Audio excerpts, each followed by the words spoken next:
গহপুৰৰ টাউনৰ মাজমজিয়াৰ পৰা ৰাইজে সন্দেহযুক্ত যুৱকজনক পহুখেদা দিলে। অৱশেষত গহপুৰ টাউনৰ ধেনুধৰাৰ যুৱক বিতুপন কোঁৱৰে সন্দেহযুক্ত যুৱকজনক ৰাইজৰ সহযোগত ধৰি গহপুৰ আৰক্ষীক চমজাই দিয়ে।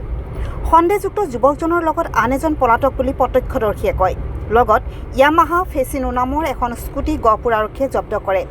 জানিব পৰা মতে সন্দেহযুক্ত যুৱকজনৰ নাম চাংজেং কিনু, বয়স 21 বছৰ, মাৰফত লেট মাভো ভিলেজ, চিজোচা ডিষ্ট্ৰিক্ট, পাকে কেচাং, অৰুণাচল। বৰ্তমান গহপুৰ আৰক্ষীৰ জিম্মাত ৰাখি সন্দেহযুক্ত যুৱকজনক সোধপোছ অব্যাহত ৰাখিছে।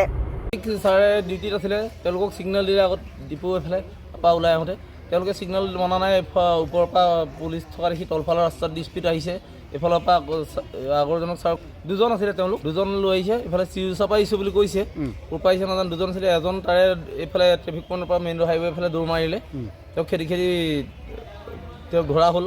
আৰু এজন দিল্লী বজাৰৰ ফালে এইফালে কেনি সোমালেগৈ দৌৰি গৈ, তেওঁক ধৰিব পৰা নহ'ল। তাৰপিছত তেওঁলোকৰ পৰা বাইকখন পেলাই থৈ দৌৰিছিলে, বাইকখন লৈ পেলাই আনি গহপুৰ থানাত চঞ্জাই দিয়া হ'ল। বাইক চুৰি কৰি আনিছে তেওঁলোকে সম্ভৱ, কাৰণ বাইকৰ লক চাবি নাই আৰু লক ভাঙি আনিছে, ডাইৰেক্ট কৰি আনিছে। আৰু নম্বৰ প্লেট আগফালেও পাছফালে এখন নাই।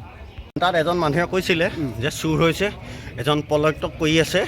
মই তেওঁলোকৰ কথা শুনি মই পিছে পিছে দৌৰিবলৈ চেষ্টা কৰিছিলোঁ।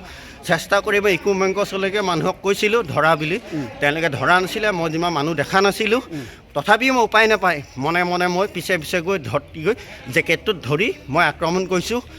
বাইকটো দেখা নাই, মই অকলে তেওঁ দৌৰিছিলে কালভাৰ ওপৰেদি।